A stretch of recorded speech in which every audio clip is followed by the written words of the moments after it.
Bapa kami yang ada di surga, diputuskanlah namamu, datanglah kerajaanmu, jadilah kehendakmu di bumi seperti di surga. Berikanlah kami hari ini dan ampunilah kami kesalahan kami, seperti kami juga mengampuni orang yang bersalah kepada kami.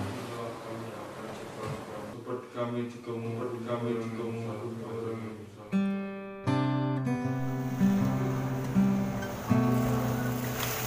Penggambaran itu merupakan penggambaran bagaimana manusia sedang menghadapi tiap keadaan yang ada pada akhir-akhir ini.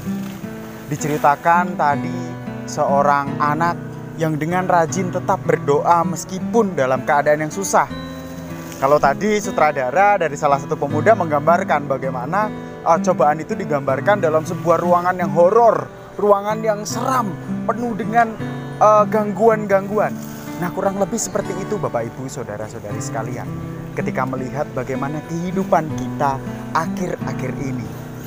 Di tengah kita masih berharap dalam setiap doa dan harapan kita, ada banyak sekali hal yang mencoba mengganggu, mencoba memberikan sebuah ancaman. Nah, Bapak Ibu Saudara-saudari sekalian, saya akan membacakan sedikit bacaan kita yang terambil dalam kitab Ayub yang diberi perikop dengan judul Hidup Itu Berat. Saya akan bacakan Ayub 7 ayatnya 11-13. Oleh sebab itu aku pun tidak akan menahan mulutku, aku akan berbicara dalam kesesakan jiwaku, mengeluh dalam kepedihan hatiku. Apakah aku ini laut atau naga sehingga engkau menempatkan penjaga terhadap aku? Apabila aku berpikir tempat tidurku akan memberi aku penghiburan dan tempat pembaringanku akan meringankan keluh kesah. Bapak Ibu, saudara-saudari sekalian, ayat ini memang muncul ketika saudara Ayub yaitu dalam pergumulannya yang sangat luar biasa di tengah kesesakan hidupnya. Bukan karena dosanya, bukan juga karena kesalahannya, tetapi ada sebuah pergumulan yang sangat luar biasa ketika Allah memberikan cobaan yang sangat besar. Oleh karena itu ayat ini mencoba memberikan sebuah sudut pandang yang lain, yaitu sebuah narasi kejujuran. Dia berteriak dalam penderitaan yang sedang dialami.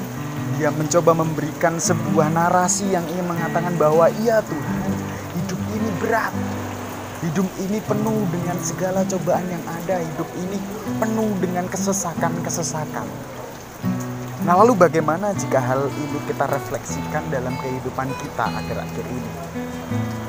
Bapak Ibu, kita pun sendiri mungkin saat ini sedang berada dalam kondisi yang tidak baik. Kita berada dalam kondisi yang penuh dengan carut marut. Namun di tengah suatu situasi itu, kita juga sedang dalam posisi yang mungkin sedang mulai bertumbuh. Atau kita mulai dapat melihat setiap hal-hal baik yang ada dalam diri kita. Nah, oleh karena itu saya cukup terkejut dengan salah satu ayat yang mencoba ditekankan dalam bacaan ini, yaitu Ayub 7 ayatnya yang ke-12. Apakah aku ini laut atau naga, sehingga engkau menempatkan penjaga terhadap aku? Bapak Ibu Saudara-saudari sekalian, konsep laut atau naga dalam bacaan kita yang ingin diangkat di sini adalah sebuah monster, yaitu dalam Asia Barat Daya kuno itu sering disebutkan sebagai Leviathan. Apa itu Leviathan? Leviathan adalah seorang monster yang dikatakan dapat merusak, dapat memberikan setiap penderitaan bagi para pelaut yang ada dalam Asia Barat Daya kuno pada waktu itu. Nah, Leviathan ini disebutkan sebagai pribadi yang memang harus ditaklukkan, dapat memberikan ancaman. Lalu di sini Ayub pun merefleksikan ke dalam dirinya, siapakah aku ini sampai engkau memberikan seorang penjaga? Nah, mari kita telik lebih dalam konsep penjaga yang ingin dikatakan. Kata penjaga sudah seringkali dipakai dalam siar Alkitab, yaitu berkali-kali dikatakan bahwa ada penjaga di tembok-tembok Israel, dan itu dikatakan bahwa Allah bagaikan penjaga dalam tembok. Nah, dari konsep ini kita dapat tahu bahwa penjaga bukan hanya orang yang menjaga supaya naga laut itu tidak lepas, Ketika tadi Ayub di sini bilang bahwa mungkin dirinya adalah Leviathan, tetapi juga untuk menjaga supaya tidak ada kuasa lain yang ada di luar untuk merusak. Nah, konsep penjaga adalah memberikan kestabilan supaya tidak dirusak oleh suatu kekuatan eksternal, tetapi yang dari internal juga tidak merusak keluar. Nah, oleh karena itu Ayub sendiri melihat hal ini. Dia ingin melihat bukan hanya aku ternyata bukan hanya seorang Leviathan, yang berarti ada suatu potensi dalam kita sebagai manusia untuk merusak. Ada potensi bagi dia untuk menjadi seorang naga laut yang menghancurkan. Tetapi ada juga potensi diri kita menjadi pribadi yang kecil, yang butuh untuk dijaga, yang butuh untuk dikasihi, yang butuh untuk dilindungi. Nah, kita mencoba refleksikan dalam hal ini. Oleh karena itu, bukankah jika kita lihat dalam konsep yang ingin Ayub tuliskan, bahwa sebenarnya penjagaan Tuhan bukan hanya melindungi kita. Mungkin kita dari kita berteriak, ya Tuhan, kenapa tidak adil? Kenapa aku harus berada dalam posisi yang saat ini? Engkau bilang engkau menjagaku, tapi kenapa aku ada dalam posisi penderitaan karena setiap hal yang terjadi akhir-akhir ini? Nah, kita lupa akan satu hal, bahwa ketika Tuhan menjaga kita, siapa tahu Tuhan sebenarnya menjaga kita dari potensi-potensi kita untuk menghancurkan dan menghancurkan pribadi yang lain. Coba kita tilik Bapak Ibu. Ketika kita lihat sebelum segala masa ini dimulai, manusia ada dalam posisi yang sangat tidak baik. Karena apa? Polusi di mana-mana. Hal-hal yang sebelumnya wajar kita lakukan, sekarang kita lakukan. Yang sebelumnya manusia tidak bisa mengeksplorasi udara laut, saat ini manusia sudah bisa. Tetapi karena suatu hal yang terjadi saat sekarang ini, kita semua dijaga.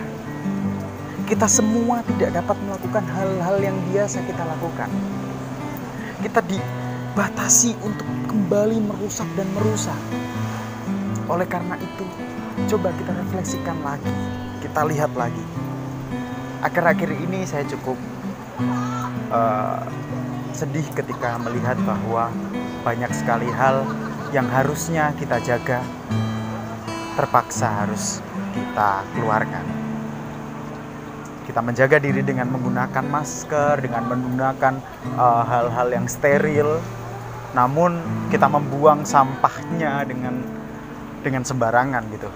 Ditemukan dalam beberapa artikel sampah-sampah masker ada di mana-mana. Nah, lalu bagaimana hal ini dapat kita lihat? Ternyata apakah memang benar kita adalah pribadi yang paling menderita, atau jangan-jangan kita adalah naga laut, atau bisa dibilang yang sedang dijaga?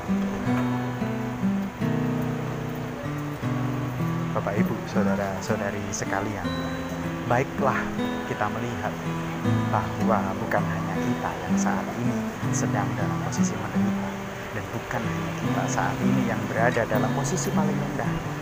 Bukan kita yang berada dalam posisi ketakutan, kita yang berada dalam pribadi yang sedang ingin dilindungi. Baiklah kita sadar untuk melindungi hal-hal yang ada di sekitar kita. Baiklah kita sadar untuk melihat hal-hal yang mungkin berpotensi kita rusak. Dengan selalu sadar bahwa Tuhan yang menjaga kita. Tuhan yang menjaga kita seperti Ia yang berada dalam tembok, seperti Ia yang penjaga yang tidak pernah lekang dalam mencintai umatnya Israel. Dia juga menjaga kita supaya kita tidak merusak hal-hal yang ada mungkin dalam sekitar kita.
Cobaan apa mengganggumu?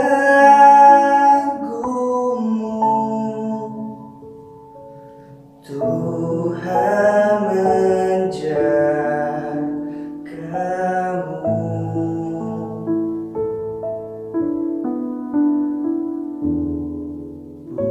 Buatlah Yesus sandaranmu.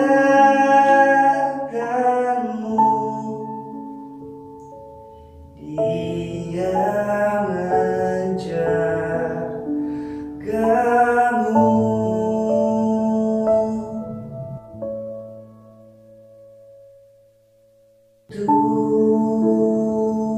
Tuhan menjagamu.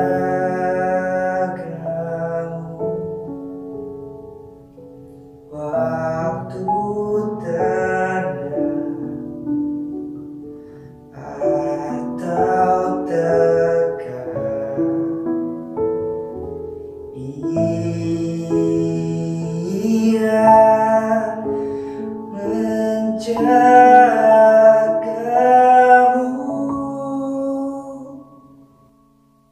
Tuhan menjagamu. Tuhan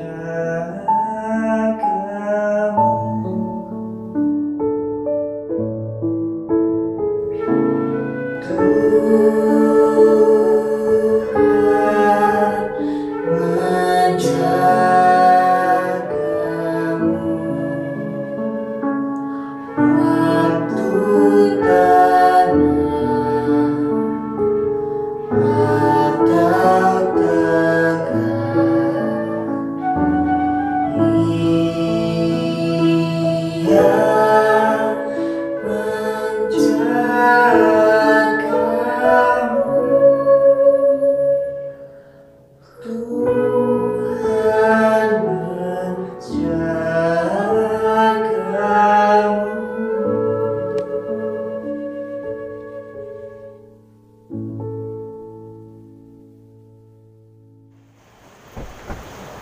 Mari kita berdoa.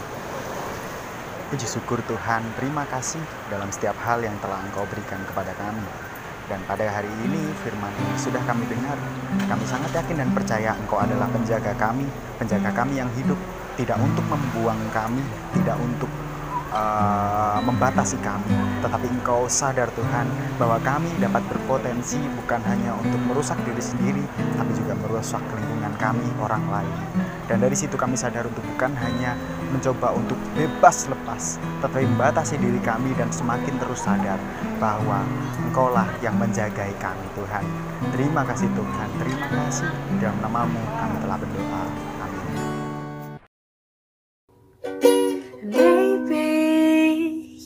Be a star.